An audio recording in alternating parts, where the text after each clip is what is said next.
भारत और अमेरिका के बीच trade deal को लेकर चल रही वार्ताओं के इतर सोमवार को विदेश मंत्री एस जयशंकर और अमेरिकी विदेश सचिव मार्को रूबियो ने न्यूयॉर्क में एक संयुक्त राष्ट्र सभा के दौरान द्विपक्षीय चर्चा की। टैरिफ को लेकर भारत और अमेरिका के बीच बढ़े तनाव और दोनों नेताओं की ये पहली मुलाकात है। इससे पहले इस तनाव के बाद अब तक ये नहीं मिले थे, पहली मुलाकात थी, इसलिए कुछ उम्मीदें भी थीं।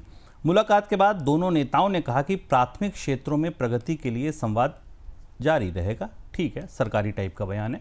रूबियो ने भारत को अमेरिका के लिए एक महत्वपूर्ण साझेदार बताया। दोनों देशों ने व्यापार, रक्षा, ऊर्जा और क्षेत्रीय सहयोग जैसे मुद्दों पर खुलकर चर्चा की है। सर, क्या कुछ अब आप संभावना बनती दिख रही है? मुझे तो यही समझ में नहीं आता सवाल कैसे क्या पूछा जाए, रोज तो नई खबर आ जाती है। आपको क्या लग रहा है अब इस बैठक के बाद, अब ये जो चर्चाएं हुई हैं, बातें हुई हैं, क्या कुछ संभावना बन रही है अब ट्रेड डील की? देखिए, ये बेहद औपचारिक है। यूएनजीए की बैठक होती है, दुनिया भर के राष्ट्राध्यक्ष जाते हैं, जो सहमत हैं, जो असहमत हैं, जिनके बीच में खींचतान है वो भी जाते हैं, क्योंकि यूनाइटेड नेशंस जनरल असेंबली की बैठक होती है। भारत की तरफ से प्रधानमंत्री नहीं गए, इस बार विदेश मंत्री गए, और जो भी प्रतिनिधि अमेरिका में जाते हैं वो अमेरिका के मेहमान होते हैं, इसलिए अमेरिका के विदेश मंत्री के साथ, जिनको राष्ट्रपति मिलने का समय देते हैं, राष्ट्रपति के साथ मुलाकात करते हैं। तो इस वार्ता में बहुत ज़्यादा, इस मुलाकात में कुछ बहुत ज़्यादा पढ़ने जैसा नहीं है। जैसा हम लोग ने कल भी कहा और हम लगातार बता रहे हैं कि भारत और अमेरिका के बीच व्यापार वार्ता के लिए, संधि के लिए बेहद मजबूत सहमतियां जरूरी हैं। और डोनाल्ड ट्रंप लगातार अपने तरह से ये कोशिश कर रहे हैं कि भारत की जहां जहां दक्षता है, विशेषज्ञता है, और जहां जहां अमेरिका की बाजार पर निर्भरता है, उसका भरपूर लाभ उठाया जाए, उसे कमजोर किया जाए। तो ये डिजाइन अब भारतीय कूटनीति के सामने भी, भारत की ट्रेड डिप्लोमेसी के सामने भी खुला हुआ है। हालांकि भारतीय पक्ष की तरफ से प्रयास है, थोड़े बहुत उत्साह भी दिखाई दे रहे हैं, लेकिन अब वो उस तरीके की डील के उत्साह नहीं है। और हर 2-3 दिन बाद, 4 दिन बाद कोई बड़ा नीतिगत फैसला आ जाता है। बयानों को आप अलग हटा दें, पॉस्चरिंग को अलग हटा दें, बड़ा नीतिगत फैसला आ जाता है। जैसे H1B वीज़ा को ले लीजिए। ऐसे के बाद भारत के लिए भी ये बहुत मुश्किल होगा कि राजनीतिक रूप से वो अमेरिका के साथ कोई ऐसी डील कर पाए जिसमें उसे कुछ बड़ा यील्ड करना पड़े, बड़ा कुछ देना पड़े, और उसे कैसे राजनीतिक रूप से भारत में सरकार अपने आप उसे डिफेंड करेगी। तो वार्ताएं शुरू हुई हैं, दोनों तरफ से उत्साह उतना नहीं है, फिंगर्स क्रॉस्ड हैं। देखना होगा जब मसौदा चर्चा के लिए आता है, और मसौदा तो वही है कि अमेरिका को भारतीय कृषि बाजार चाहिए, डेयरी बाजार चाहिए, जो शायद भारत अब इस स्थिति में हाल के अनुभवों के बाद तो खोलने को तैयार नहीं ही होगा। आगे बढ़ते हैं। ओपन एआई और एनवीडिया ने एक ऐतिहासिक साझेदारी की घोषणा की है। इसमें एनवीडिया ओपन एआई में लगभग $100 अरब का निवेश करेगी। इस साझेदारी से होगा क्या? कम से कम 10 गीगावाट की एआई डेटा सेंटर लगेंगे, जो एनवीडिया सिस्टम से सुसज्जित होंगे। पहला गीगावाट सिस्टम, जिसका नाम बेरा रूबिन प्लेटफॉर्म है, बेरा रूबिन प्लेटफॉर्म पर लगेगा। 2026 की दूसरी छमाही तक लग जाएगा।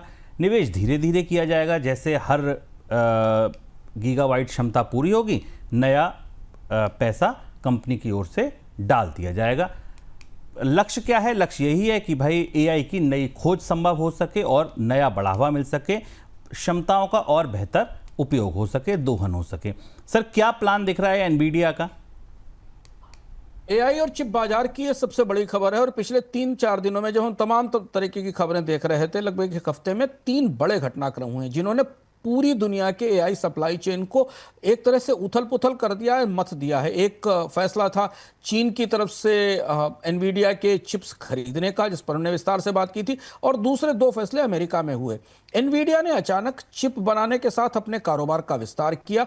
उसने इंटेल में, जो कि बीमार कंपनी है, चिप नहीं बना पा रही, हालांकि पुरानी चिप क्षमताएं मौजूद हैं, संकट में है, उसमें $5 बिलियन का निवेश किया, और ओपन एआई में $100 बिलियन का निवेश किया। और इसके साथ एनवीडिया एक तरह से पूरे चिप और एआई इकोसिस्टम की सबसे मजबूत कंपनी बन गई। और दोनों फैसले बाजार के लिए, चिप बाजार के लिए काफी महत्वपूर्ण है। इंटेल के फैसले के साथ इंटेल में चिप उत्पादन की क्षमताएं बढ़ेंगी, हिस्सेदारी 4% के आसपास हिस्सेदारी मिलेगी। तो दुनिया की जो सबसे बड़ी आईटी कंपनी थी, उसमें एनवीडिया को एक हिस्सेदारी मिल गई है। दूसरी तरफ ओपन एआई की डील के बाद, ये डील बड़ी दिलचस्प है, $100 बिलियन एनवीडिया देगी, उसके बदले ओपन एआई डेटा सेंटर बनाएगी। उस डेटा सेंटर को चलाने में एनवीडिया के चिप लगाए जाएंगे, यानी जो पैसा एनवीडिया से ओपन एआई को जाएगा वो वापस ओपन एआई के पास आ जाएगा। इसमें एक चीज और जोड़ लीजिए, ओपन एआई और माइक्रोसॉफ्ट के बीच रिश्ते भी हाल में खराब हुए। दोनों ने अपने आप को अलग किया और अब दोनों स्वतंत्र रूप से अपने अपने कारोबार और एआई में आगे जा रही हैं। तो एनवीडिया चिप सप्लायर से अब सीधे सीधे आर्टिफिशियल इंटेलिजेंस के डेटा को मैनेज करने के कारोबार में भी आगे उतर कर आई है। और ये इसलिए किया है एनवीडिया ने क्योंकि एनवीडिया को चीन का मार्केट गंवाने का रिस्क दिखाई दे रहा है। तो ये घटनाक्रम काफी बड़ा है, बाजार के लिए काफी सिग्निफिकेंट है।